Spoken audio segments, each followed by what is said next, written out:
하시니라. 아멘. 오늘 예레미야 1장 1절에서부터 10절까지의 말씀을 가지고 내 말을 내 입에 두었노라, 내 말을 내 입에 두었노라 라는 제목으로 함께 은혜를 나누고자 합니다. 이제 예레미야 말씀을 보게 되는데요.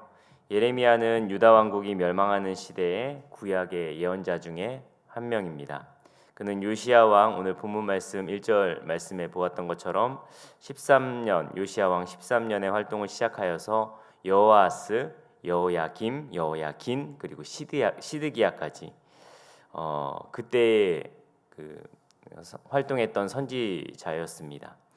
즉 그 아수르가 멸망을 하고 바벨론이라는 강대국이 나오면서 유다 백성들이 포로로 끌려가는 그러한 민족의 아픔과 그 슬픔을 다 경험하고 그 가운데서 살아갔던, 그 가운데서 하나님의 말씀을 대언하는 자로서 살아가게 되는 자가 바로 예레미야입니다.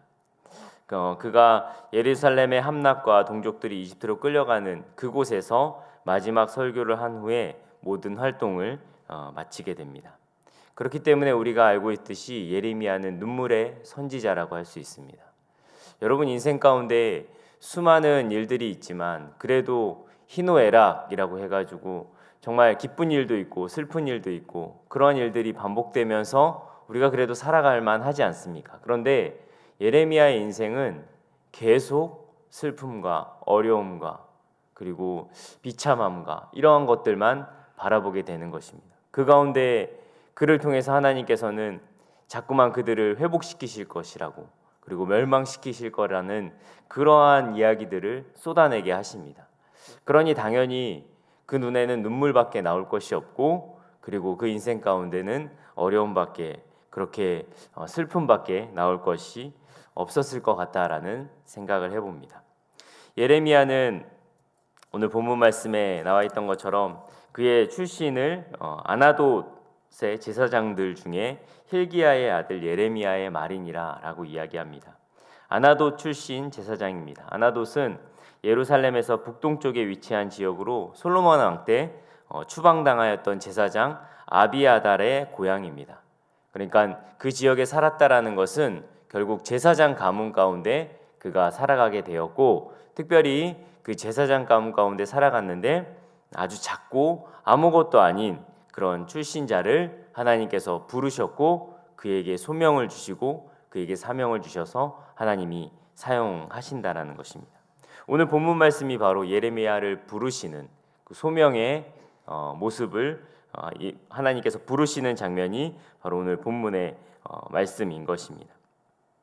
예레미야를 부르시는 이 말씀은 4절과 5절을 통해서 하나님이 그를 임명하였고 그러나 그가 항변합니다. 예레미야가 항변합니다. 나는 아니다 라고 하면서 항변하면서 거절합니다.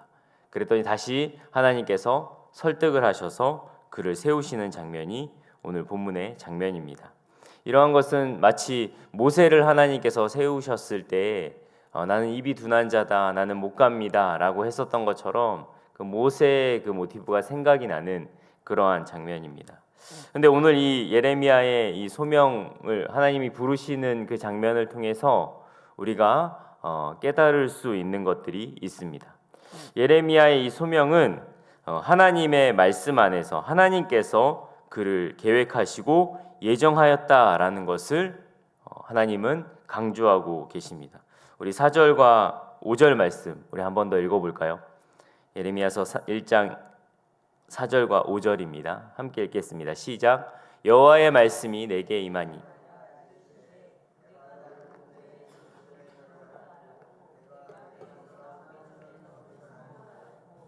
너를 여러 나라의 선지자로 세웠노라 하시기로. 아멘. 하나님께서 말씀하십니다. 그를 부르실 때 내가 너를 이미 태어나기 전부터도 너를 예정하여서 너를 나의 하나님의 나라를 이루는 하나님의 뜻을 이루는 도구로 사용할 것을 하나님께서 이미 선택하셨고 구별하였다라고 이야기하십니다. 하나님은 생각보다 큰 계획과 인도하심이 있으십니다. 여러분 믿으십니까? 아멘.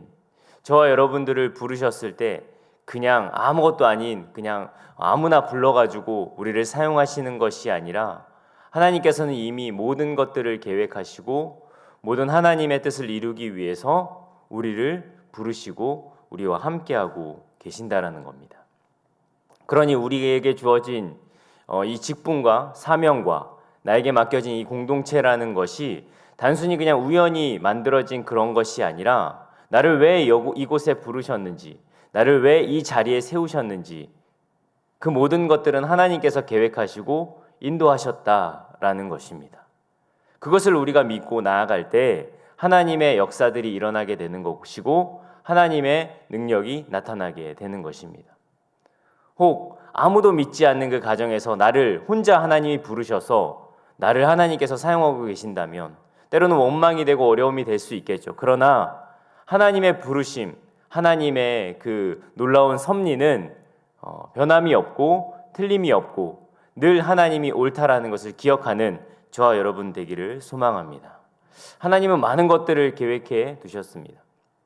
제가 이 청소년 사역들을 하면서 다음 세대 사역을 하면서 이 코로나라는 이 시기 3년 정도의 그런 어떤 그 시기를 겪으면서 이 다음 세대의 목회의 방향성이 바뀌는 것을 보게 되었습니다. 예전에는 교회에 이렇게 전도해가지고 많은 영혼들이 오면 그 영혼들을 양육하고 그 영혼들을 케어하면서 그 영혼들을 양육해서 하나님의 사람으로 세우는 일들이 주된 역할이었고 일이었다면 이제는 아이들이 교회를 오지 않습니다. 그러면 아무것도 하지 않고 그냥 다음 세대가 없습니다. 뭐 2%도 안 됩니다. 1%도 안 됩니다. 라고 하면서 원망하고 또 한탄하는 것이 아니라 하나님께서 새로운 계획들을 하고 계심을 저는 믿고 있고 또한 그것들을 보여주고 있음을 믿습니다. 그래서 이제는 교회에 아이들이 오는 것이 아니라 아이들이 있는 그곳에 학원이나 학교에 기도 모임을 만들고 그 가운데 분명히 예수님을 믿었던 친구들도 있고 예수님을 믿고 있는 친구들이 분명히 있습니다. 그래서 그들을 통해서 하나님께서 그 학교와 학원을 세워나가시는 그 일들이 이제 일어나고 있습니다. 저는 그것을 저에게 특별히 하나님께서 보이지 않는 교회라는 그것으로 하나님이 저에게 보여주시고 그 일을 위하여서도 지금 계속 계획하고 있습니다. 그런데 정말 놀라운 것은 우연치 않게 제가 이 근방에 사역하고 계신 목사님을 알게 되었습니다. 그래서 예전 저희 그 김주현 전도사가 어린이 전도협회에 있었을 때 함께 교육을 받았던 목사님인데 오륜교회에서 그 청소년 교육국 디렉터를 하시고 그리고 이쪽으로 오셨다라는 소식을 그냥 카톡 프로필을 통해서 알게 된 거예요. 근데 그분이 원동교회 여러분 아시죠? 그 저쪽에 있는 원동교회에 지금 중고등부 아이들을 맡고 있는데 그분이 오셔가지고 하신 것이 학교에 기도 모임을 만드는 일을 하시게 된 겁니다. 그래서 제가 너무 궁금하고 함께 교제했으면 좋을 것 같아서 연락을 해서 엊그저께 제가 만나고 왔는데 정말 놀라운 일들이 계속 이루어지고 있는 거예요. 결국 그 기도 모임의 시작은 자기가 함께하고 있는 우리 아이들이 시작이 되어야 되는데 매 학기가 시작되기 전에 발대식을 한다고 합니다. 아이들 교복 입고 오라고 해서 발대식을 합니다. 무슨 발대식이냐면 나는 학교의 그리스도인이다 라는 발대식을 한다고 합니다. 그래서 아이들한테 너는 학교의 선교사고 그리스도인이야. 그렇기 때문에 너가 함께 기도할 수 있는 사람이 있는지 예수님을 믿는 친구가 있는지 한번 찾아봐. 그리고 너희 학교 선생님 중에 혹시 예수님 믿는 선생님이 있는지 찾아봐 라고 하면서 그 기도 모임이 시작된다고 합니다. 놀라운 것은 그분이 지금 와서 공식적인 기도 모임은 2개를 진행하고 있고 용산 철도고등학교에서 하고 있고 설린중학교에서 하고 있다고 합니다.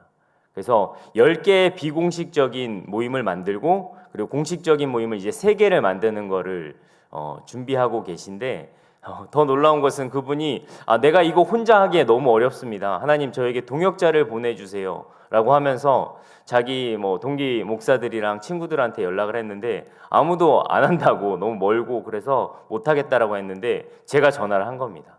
그래서 함께 동역하면 너무 좋겠다라고 말씀하시면서 깊은 교제를 나눴는데, 그분이 이야기하시는 게 진짜 신기한 게, 하나님은 기도할 자들을 미리 예정하시고 그곳에 심어 놓으셨다라는 거죠. 할렐루야. 선생님들 가운데 정말 아이가 소극적이고 어누룩한 그런 아이가 그냥 가가지고 교탁에 서가지고 나랑 기도할 사람 손 들어봐, 내가 간식 줄게라고 했는데 그반 아이들 15명이 손을 들었다라고 합니다. 그리고 이 소문이 그냥 이렇게 선생님들 사이에 드러나게 되었는데, 선생님 중에 한 명이 그 아이를 몰래 불러가지고, 야, 나 이거를 위해서 학교에서 내가 3년 전에 왔는데 3년 동안 이걸 기도했는데 어떻게 너가 이런 이야기를 하니? 라고 하면서 거기서 이제 기도 모임이 시작된 것입니다. 그게 용산 철도고등학교에서 시작된 공식적인 기도 모임이 되었다라고 합니다. 하나님께서는 하나님의 일을 위하여서 하나님은 모든 것들을 예정하시고 예비하고 계심을 믿는 저와 여러분 되기를 소망합니다. 우리에게 주신 이 소명을 가지고 우리가 나아가기만 한다면, 정말 하나님의 뜻에 순종하며 나아가기만 한다면, 마치 이스라엘 백성들이 그 요단강을 건너기 전에 제사장들의 이 법궤를 메고 하나님의 말씀에 순종하면서 발을 내딛었을 때 요단강이 갈라질 수 있었던 것처럼, 하나님이 주신 소명이 있고 하나님의 주신 뜻이 분명하다면, 여러분 그 소명을 향하여서 한 걸음 내딛으면 하나님께서 미리 예비하시고 함께할 수 있는 영혼들을 보내주셨음을 여러분 믿으시기를 소망합니다. 그렇게 하나님은 하나님의 일을 하고 계시는 것입니다. 절대로 어떠한 우리의 모습이, 우리의 어떠함이 하나님의 일을 해내는 것이 아니라, 이 예레미야의 이야기처럼 6절 말씀에 나는 아이라, 우리는 아이와 같이 아무것도 할 수 없는 존재입니다. 그런데 하나님께서 이 계속 거절하는 예레미야를 부르셔서 하나님의 일을 하시는 것은 그 예레미야가 대단한 것이 아니라, 예레미야가 위대한 선지자여서가 아니라 위대한 하나님이 그와 함께 하시기 때문이라는 것입니다. 하나님의 능력으로, 하나님의 놀라운 그 일로 하나님이 하나님의 일을 하실 수 있다라는 것입니다. 그래서 말씀하십니다. 7절과 8절 말씀에 우리 한번 읽어볼까요? 7절과 8절입니다. 함께 읽겠습니다. 시작. 여호와께서 내게 이르시되 너는 아이라 말하지 말고 내가 너를 누구에게 보내든지 너는 가며 내가 내게 무엇을 명령하든지 너는 말할지니라. 너는 그들 때문에 두려워하지 말라. 내가 너와 함께하여 너를 구원하리라. 나 여호와의 말이니라 하시고. 아멘. 맞습니다. 예레미야는 두렵습니다. 왜냐하면 정말 실제로 예레미야의 나이가 처음에 불렀을 때 나이가 어렸고 말재주도 없고 경험도 부족하였습니다. 선지자의 역할을 감당을 할 수 없는 그런 자들입니다. 어떻게 보면 예레미야 그 제사장 가문에서 태어나서 그냥 아무 탈 없이 이렇게 지낼 수 있는 그러한 존재였습니다. 그리고 실제로 그가 말씀을 전해야 할 대상들이 그냥 일반인들 그런 정도가 아니라 이스라엘뿐만이 아니라 아수르와 바벨론, 그리고 애굽, 그 모압, 에돔, 암몬이라는 대제국을 향하여서 선포해야 되고 말씀을 전해야 되는 것입니다. 한 청년이 그것을 감당하기에는 너무나도 어렵고 거대한 일입니다. 더군다나 이 말이 당신들은 축복받을 겁니다. 하나님이 당신을 사랑하십니다. 이러한 말이 아니라 당신들은 멸망할 겁니다. 심판이 임할 겁니다. 라는 이런 강력한 메시지를 전한다는 것이 그에게는 너무나도 어렵고 힘든 일입니다. 그러나 하나님이 뭐라고 말씀하십니까? 내가 너를 누구에게 보내든지 너는 말하여라. 그리고 두려워하지 말라. 내가 너와 함께하여서 너를 구원하여 낼 것이다. 너와 함께하고 너를 구원하여 낼 것이다. 라는 소명과 믿음을 그에게 불어넣고 계십니다. 그리고 또 말씀하십니다. 뭐라고 말씀하십니까? 더 구체적으로 말씀하십니다. 9절과 10절 말씀 우리 한번 읽어볼까요? 9절과 10절이면 함께 읽겠습니다. 시작. 여호와께서 그의 손을 내밀어 내 입에 대시며 여호와께서 내게 이르시되 보라 내가 내 말을 내 입에 두었노라. 아멘. 그의 입에 하나님의 말을 넣어주겠다라는 것입니다. 너는 그냥 가서 순종하고 나의 것을 전하면 된다라고 말씀하고 계십니다. 정말 하나님께서 하나하나 다 준비하시고 예비하고 계시는 모습을 우리는 볼 수 있는 것입니다. 할 말까지 넣어주시고 무엇을 말해야 될 것까지 그 하나하나까지도 다 계획하시고 인도하시는 분이 하나님이시다라는 것. 그러니 우리에게도 하나님께서 말씀하십니다. 내 입에 내 말을 너희에게 넣어주겠다. 그러니 담대히 믿음으로 나아가고 믿음으로 살아가라라고 지금 우리에게 하나님께서 말씀하고 계십니다.